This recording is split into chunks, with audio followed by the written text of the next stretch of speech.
Well, we're sitting here in the first room of the exhibition. Effectively, this is New York. And it was very important for us, I think, to start here. At one point with the planning of this exhibition, we had thought to start later and maybe focus around the war years, but some wise person pointed out that certainly in Britain, people needed to see where David Milne developed from. And New York was it, and it's an important phase in his It's really the sort of the point of ignition. I mean, this is a person who has been raised in a log house in the bushes in rural Ontario.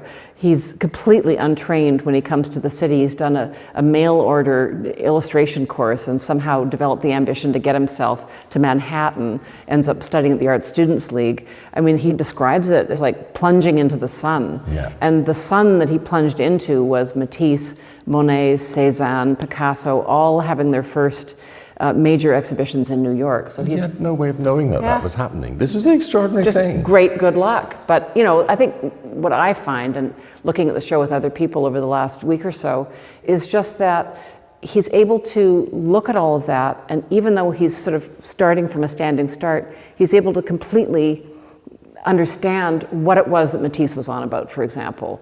And that's extraordinary, is understanding, in fact, what modern painting is. And that's why I think I'm so happy, actually, in the end of the day, with what we've chosen as our title, David Milne, Modern Painting. Because I feel that the show is obviously going to tell you a lot about David Milne, everything you ever wanted to know about David Milne but were afraid to ask.